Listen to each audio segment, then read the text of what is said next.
This webcam looks a bit like the device from Man in Black. So if you look in the light, nothing will happen, okay? So welcome to the Fireside Chat with Daniel Bravo. Daniel, hola, ¿qué tal? Hola, ¿qué tal? Muy bien. So we do it not in Spanish today. So Daniel has joined from the dark side. That was the joke I made recently in one internal event. You've been driving TV in Telefonica for many years. Now I thought you need new challenges, move to Germany, learn German, and manage a zoo. Yeah, learning German is something that it will take time, but I am on it. Yeah, so please introduce yourself and a bit about Deutsche Telekom as well, so to give context to the audience. So I am Daniel Bravo. I just joined to Deutsche Telekom a few weeks ago. In fact, this is my 8th week in the company. I am in the position of the head of TV product for our European segment. All my professional career it has been in the telco side, as you said, in the dark side with Telefonica, where I have hold different responsibilities, always in TV and sometimes during my professional career with other digital services like IoT, cloud, etc. Most of my position has been around the technology, from product development, engineering, and even operations. Well, now it's starting in DT with a really challenge and exciting project in front of me. Great. So I said you're managing a zoo. I said that because you have quite a few countries, quite a few different technologies, offerings. So quick overview, how big is Deutsche Telekom in Europe? How many countries? Some statistics on subscribers. Well, I think most of you know Deutsche Telekom. Deutsche Telekom is one of the biggest telco worldwide. In the case of Europe, we are the leading telco in Europe. Speaking about TV, we operate TV in many countries in Central and Eastern Europe. We have more than 8 million customers. And as you said, we have different technologies and different approach in every of our NatCos.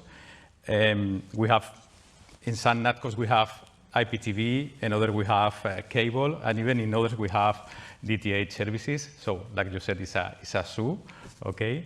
Now we are addressing a big transformation in the TV side because, you know, DT has taken the decision to create a single product for all of our NatCos. Not only the product, I mean, this will imply also all the technology behind that product.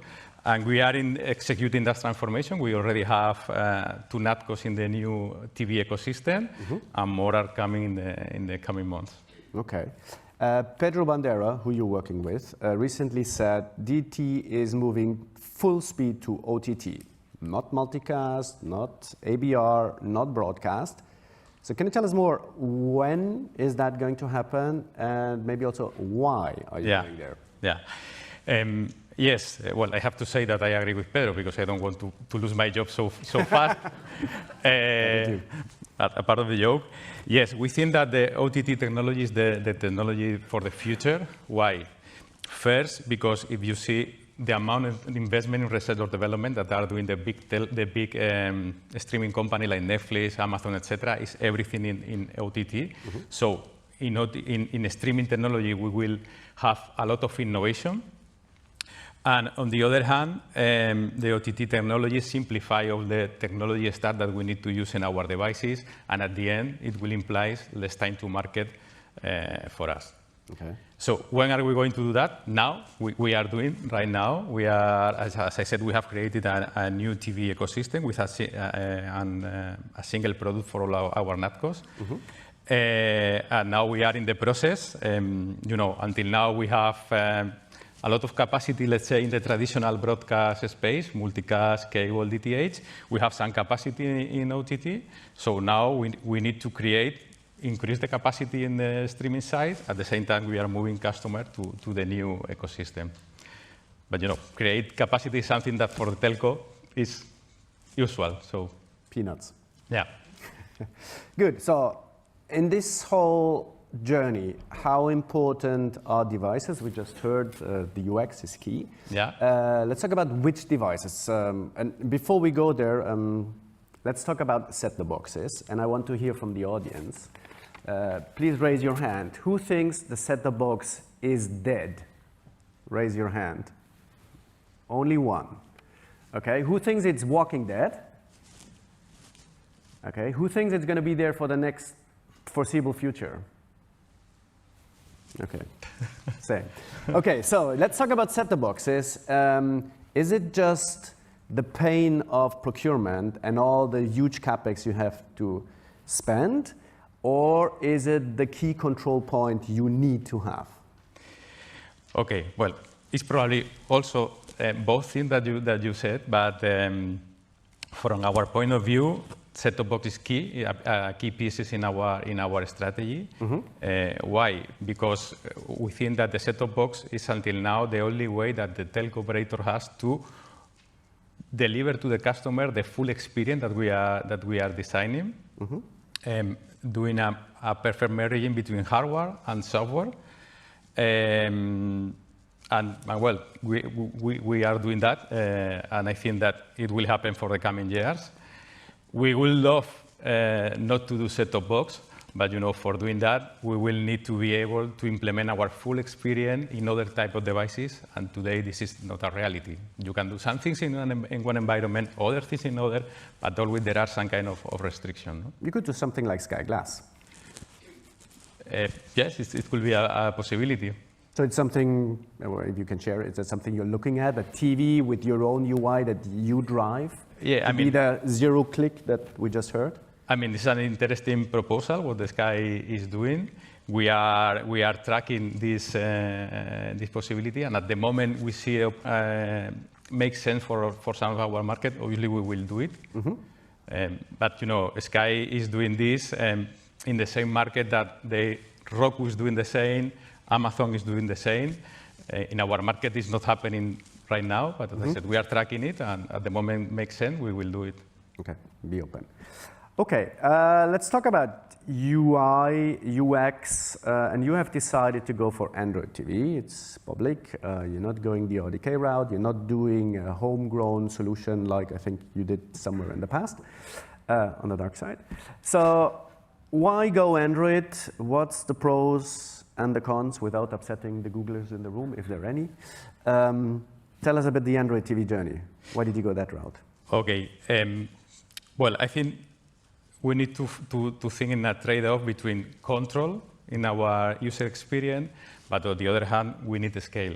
Why we need the scale? Because, with all the shift of the content from direct-to-consumer application, at the end, for us, it's very important to aggregate these apps in our devices. No? So Android TV for us is the answer to having the scale and to have all the apps that we need for our customer, the scale for having good prices in the devices, but also the possibility to implement our full experience and have control of the user experience of the customers. So devices are key control point, but they have a lot of capex. And now I've been in procurement for Sky before it was Sky before. My incentive was bring down the price, right? Yeah. So if my incentive is only that, I will bring you a reverse auction this year, another one next year, and then you have to manage 3 different platforms. Yeah. So is that a thinking you have to look at it longer term, more holistically, and take in the cost of managing the stuff, upgrading it, chipset, driver updates, all that? Is that happening? And again, a quote from Pedro. He said, I think the industry has potentially underinvested in CPE. Yeah. So is there a change happening? Yeah, I totally agree with that. It's always an internal, in any telco, it's always an internal fight between technical guys, purchase department, but what is clear is the experience of the customer is directly connected with the capacity of the hardware that you put in their houses, and this applies not only to set-top box, even in broadband side. For many years, people thought that the telco operator will sell X megabytes in the fiber or X megabytes in the XDSL, but to be honest, we were selling Wi-Fi. And for having Wi-Fi, you need to put the best devices. No? So this applies broadband, set-top box. So yes, I think we need to have more powerful devices. obviously to control this life cycle of the set-top box, because at the end the set-top box is something that you put in the house of your customer and it will be there for 5-6 years. And you need to control the number of providers that you have, because in other words, it will be a zoo in terms of life cycle management. No? Okay. So you talked about aggregation. So you're definitely following a super aggregation strategy. What kind of content, apart from just TV, are you aggregating? You mentioned the SVOD players. What else is there? Is there gaming? Is there music? Is there what else? Well, you know, we are looking different possibilities. Unfortunately, I don't have any announced to do here. But currently in some networks we are doing music, like in Germany. But okay, in the future we will do eventually more things. Okay, so anything that is content could potentially be aggregated. Yes. Okay, so many of the big telcos said we want to become super aggregators with a variety of contents inside. Now, if everybody becomes a super aggregator, how can you still differentiate? What is the thing you as Deutsche Telekom will try to implement or have implemented where you think this is my differentiator? Yeah, okay. I think this is a good question. Let me speak about what are basic things that we need to do, and on top of that, how we can differentiate. No? The basic thing that we have to do, to be honest, every time the bar is higher. I mean, in a pay TV, you have to have live TV, VOD, cloud PVR. Even you need to do some kind of aggregation, okay? Yep.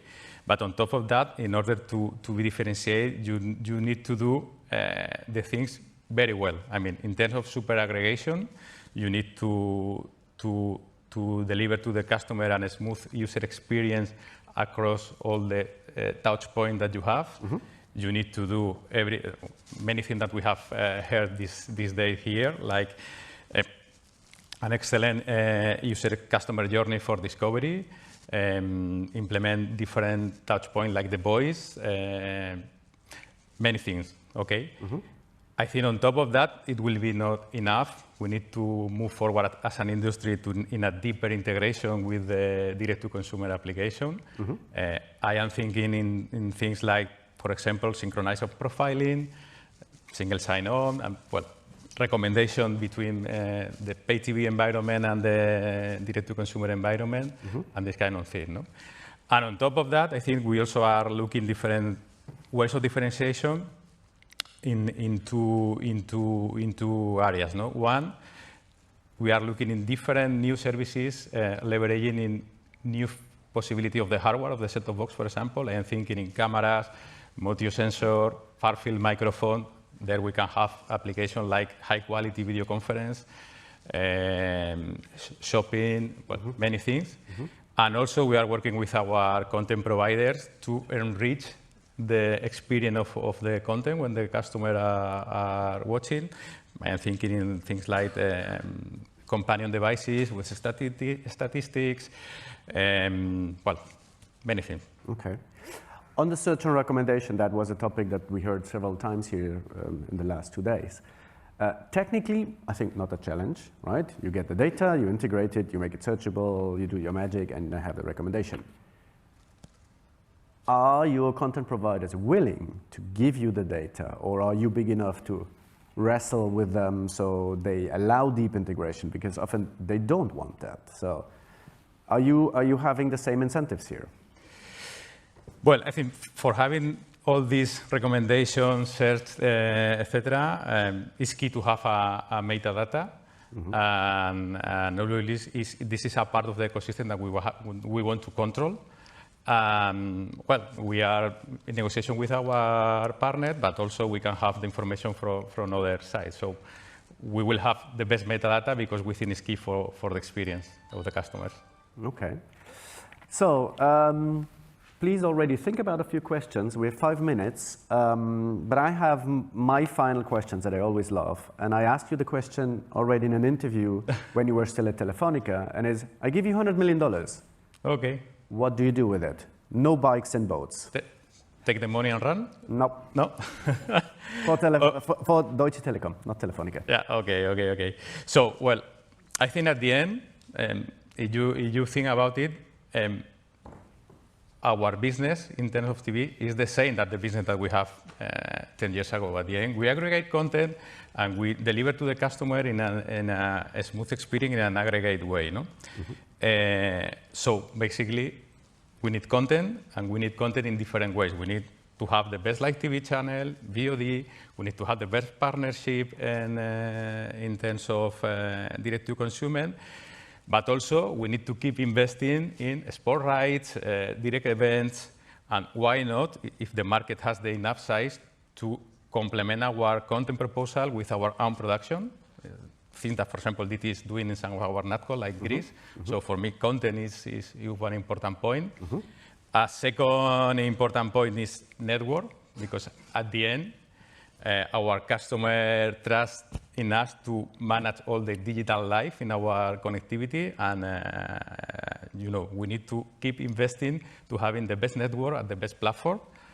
And third, I would say innovation around user experience, to look into this kind of thing that I said before, how to add new ways of enjoy the content that we deliver to the customers.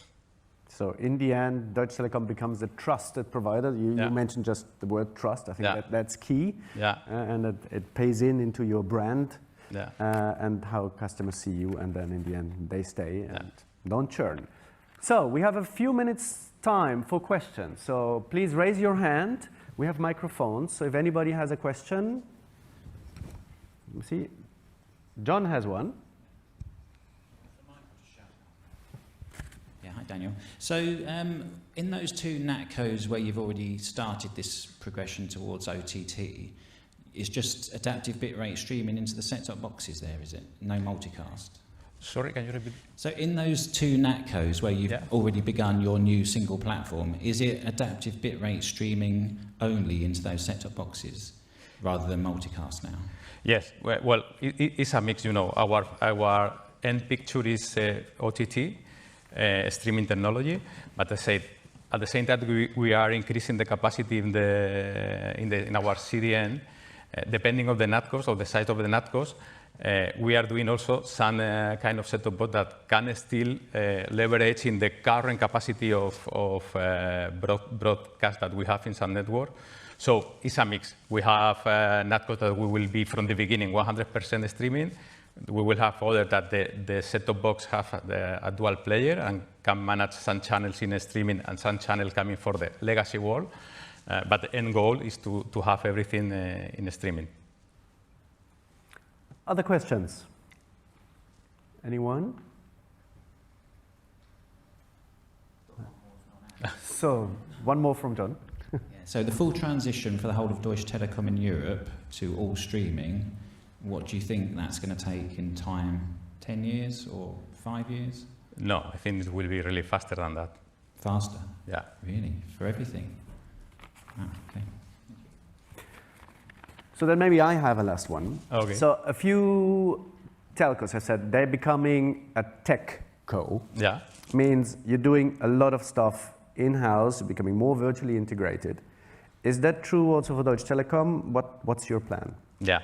Well, all the telcos in the last year has changed from, let's say, traditional telco company to a software company that sells telecommunication services, okay? That means that the telco is digital or will not be. So this transition is obviously, Deutsche Telekom is already a digital company, and this also applies to video, no? So how are we doing this in video? Well, we are doing a mix. I mean, we need to manage this trade-off between the control, that it means being your own system integrator, develop many things, and the scale, that it means having a commercial solution, no? or commercial building blocks. So we are doing, let's say, a best-of-breed approach where we have some component that we take from the industry, but that pieces of the ecosystem that we think that are more connected with the user experience and add more value to the customer are the first one that we are doing in-house. Makes a lot of sense. On-time landing, very German. So thank you, audience. Thank you, Daniel. Thank you. It was great to speak with you. Thank you.